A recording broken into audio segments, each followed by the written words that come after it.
Hello friends, welcome back to my YouTube channel education study.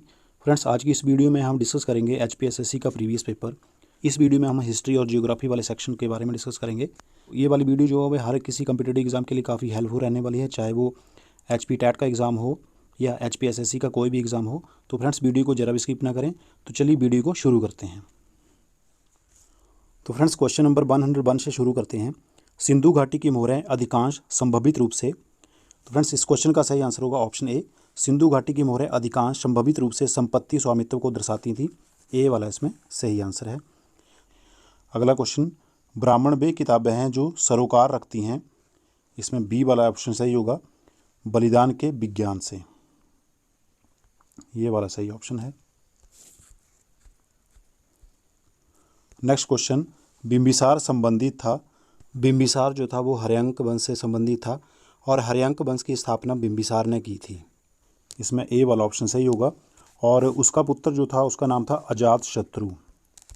अजात शत्रु जो था वो बिंबिसार का पुत्र था, जिसे कुणिक भी कहा जाता है। कई बार ये क्वेश्चन भी एग्जाम में आ जाता है कि कुणिक किस शासक को कहा जाता है। तो कुणिक के नाम से भी जाना जाता था। तो उसने सिंहासन के लिए ही अपने पिता बिंबिसार की हत्या कर दी थी।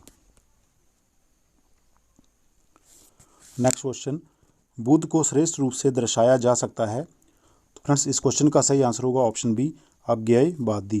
बी वाला इसमें सही आंसर है।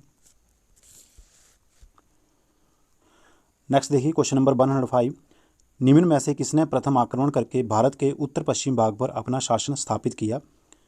तो वो क्या था, बैक्टेरियन यूनानी ने। डी वाला जो है ये सही आंसर है। अगला देखिए, किसने भगवान को सर्वोच्च सुंदरता के रूप में दर्शाया है।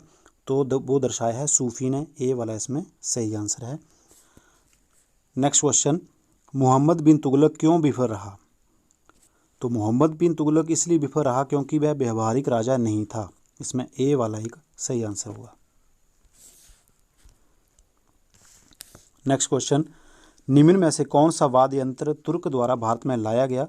तो वो वाला वाद्य यंत्र था सारंगी, जो तुर्कों द्वारा भारत में लाया गया था। अगला क्वेश्चन, भारत का मुख्य प्रधान मसाला उत्पादन वाला प्रदेश कौन सा है। तो मुख्य प्रधान मसाला उत्पादन वाला प्रदेश है मालाबार। ए वाला इसमें सही आंसर होगा। मालाबार केरल राज्य में है और मुख्य प्रधान मसाला ब्लैक पेपर या काली मिर्च का उत्पादन जो है सबसे ज़्यादा केरल में किया जाता है। आगे देखिए 110, मुगल काल के दौरान जमींदारी डैश नहीं थी। तो मुगल काल के दौरान जमींदारी जो थी वो भूमि का स्वामित्व नहीं थी। इसमें सी वाला जो है ये सही आंसर है।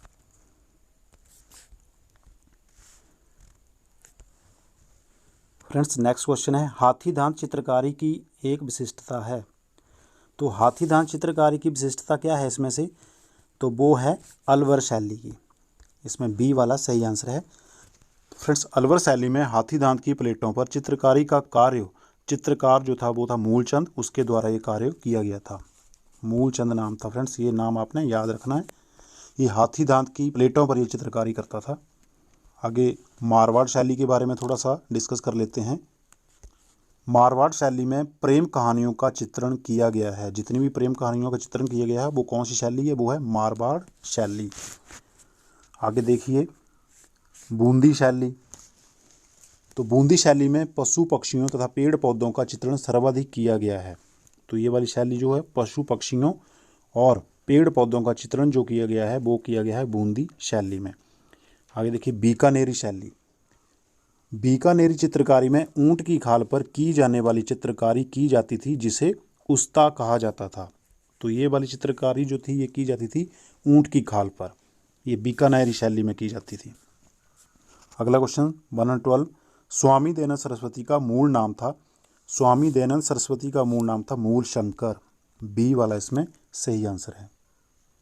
अगला क्वेश्चन, थियोसॉफिकल सोसाइटी कहाँ स्थापित हुई। तो थियोसॉफिकल सोसाइटी जो स्थापित हुई थी वो हुई थी न्यूयॉर्क USA में।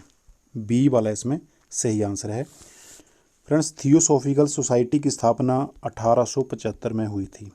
कब हुई थी, 1875 में। और ये स्थापना की थी मैडम ब्लवत्स्की और कर्नल अलकाट द्वारा। किसने की थी स्थापना, मैडम ब्लवत्स्की और कर्नल अलकाट द्वारा न्यूयॉर्क USA में की गई थी।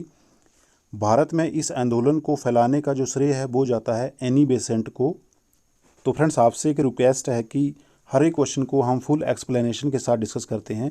तो वीडियो अच्छी लगे तो प्लीज़ उसे लाइक, शेयर और चैनल को ज़रूर सब्सक्राइब कर दें। नेक्स्ट क्वेश्चन, कब बॉम्बे में प्रथम भारतीय राष्ट्रीय कांग्रेस की बैठक हुई थी? तो फ्रेंड्स, भारतीय राष्ट्रीय कांग्रेस की स्थापना हुई थी 1885 में, और ये की थी सर ए.ओ. हयूम ने। किसने की थी? ए.ओ. हयूम ने भारतीय राष्ट्रीय कांग्रेस की स्थापना की थी। तो इसकी प्रथम बैठक जो हुई थी ये भी 1885 में हुई थी, और ये हुई थी बॉम्बे में। कई बार ये वाला क्वेश्चन आगे पीछे पूछ लिया गया है एग्ज़ाम में कि प्रथम भारतीय राष्ट्रीय कांग्रेस की बैठक जो हुई थी 1885 में, ये कहाँ हुई थी? तो ये हुई थी बॉम्बे में। नेक्स्ट क्वेश्चन है, अभिनव भारत समाज की स्थापना की गई थी? फ्रेंड्स, अभिनव भारत समाज की स्थापना की गई थी सावरकर बंधु द्वारा। सी वाला इसमें फ्रेंड्स सही आंसर होगा। तो अभिनव भारत समाज, या इसे यंग इंडिया सोसाइटी भी कहा जाता है। यंग इंडिया सोसाइटी, ये भी फ्रेंड्स याद रखना है, कई बार क्वेश्चन इससे भी पूछा जा सकता है। सोसाइटी। तो फ्रेंड्स, अभिनव भारत समाज की स्थापना या यंग इंडिया सोसाइटी की स्थापना हुई थी 1904 ईस्वी में। ये 3 भाई थे, तभी इन्हें सावरकर बंधु बोला जाता था। कौन कौन थे? विनायक दामोदर सावरकर, गणेश दामोदर सावरकर और नारायण दामोदर सावरकर। और यह एक गुप्त समाज था। जबकि रास बिहारी बोस के बारे में थोड़ी डिस्कस कर लेते हैं। रास बिहारी बोस ने अंग्रेजी वायसराय लॉर्ड हार्डिंग की बग्गी पर बम फेंकने की योजना बनाई थी। 1942 में इन्होंने INA, इंडियन नेशनल आर्मी का गठन किया था। ये किया था 1942 में।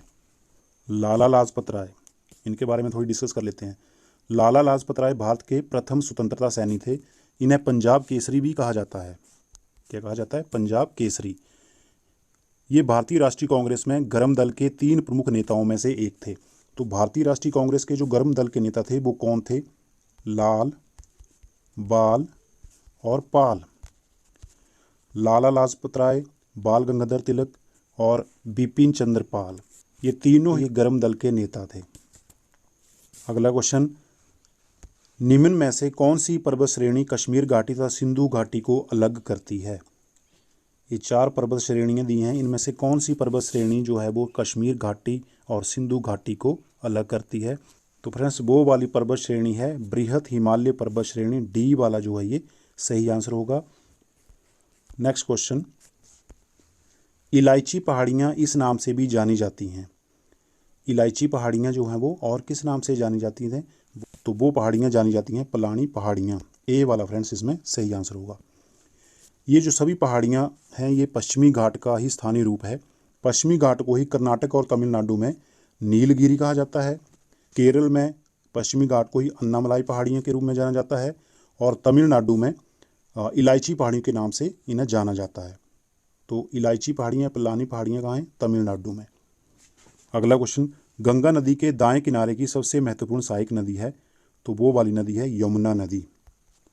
गंगा नदी के दाएं की सबसे महत्वपूर्ण नदी है यमुना नदी, क्योंकि घाघरा, गंडक और कोसी, ये तीनों नदियाँ आगे जाकर गंगा के साथ मिल जाती हैं। गंगा की सहायक नदियाँ हैं। कोसी नदी जो है उसको बिहार का शोक भी कहा जाता है।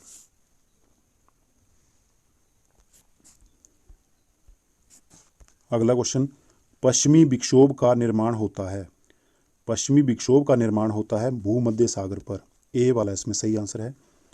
अगला क्वेश्चन है, इंडो गंगेटिक मैदान अधिकांशतः बने हैं?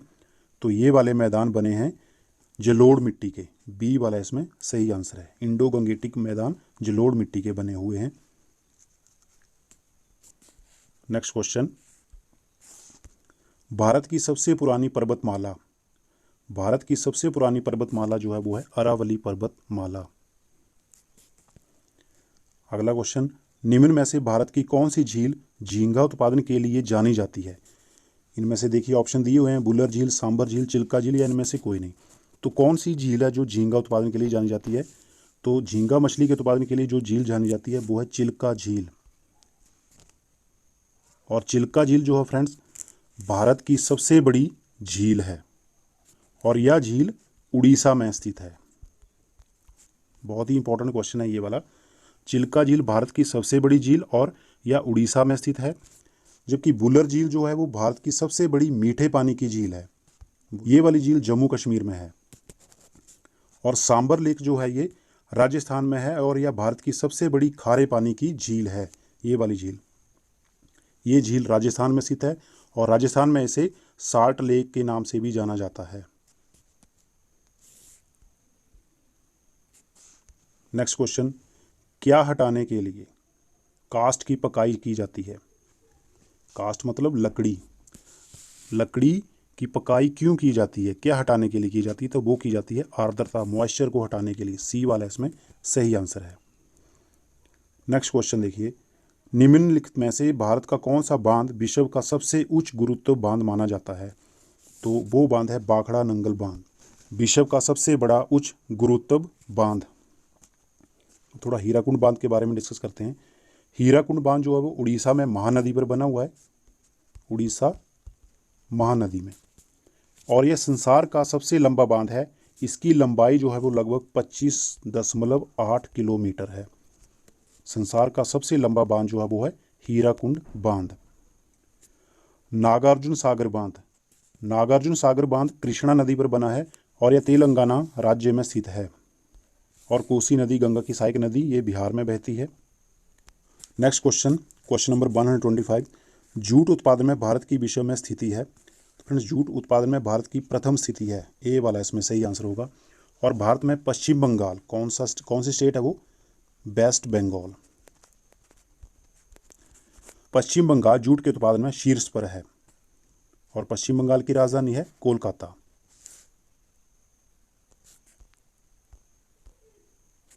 नेक्स्ट क्वेश्चन, पद हरित क्रांति से तात्पर्य है? हरित क्रांति से तात्पर्य है कृषि उत्पादकता में तीव्र बढ़ोतरी। डी वाला इसमें सही आंसर है। हरित क्रांति को शुरू करने का श्रेय किसको जाता है? ये जाता है प्रोफेसर नॉर्मन बोरलॉग, इसलिए उन्हें विश्व में हरित क्रांति का जनक कहा जाता है। लेकिन फ्रेंड्स, भारत में हरित क्रांति का जनक जो माना जाता है वो माना जाता है MS स्वामीनाथन को। हरित क्रांति की शुरुआत हुई थी 1966-67 में।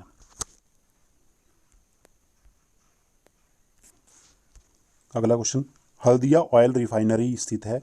हल्दिया ऑयल रिफाइनरी जो है वो पश्चिम बंगाल कोलकाता में स्थित है। बी वाला इसमें सही आंसर है। अगला देखिए, आकाशगंगा। आकाशगंगा कैसी है? स्थिर है, अस्थिर है, कभी कभी घूमती है या कभी नहीं घूमती है? तो आकाशगंगा जो है वो अस्थिर है। बी वाला इसमें सही आंसर है। तो फ्रेंड्स, इसी के साथ हमने हिस्ट्री और जियोग्राफी के क्वेश्चन जो थे वो डिस्कस किए। आई होप कि सभी को वीडियो पसंद आई होगी। तो फ्रेंड्स, इस प्रकार की और वीडियो के साथ जल्दी ही मिलेंगे। तब तक के लिए जय हिंद।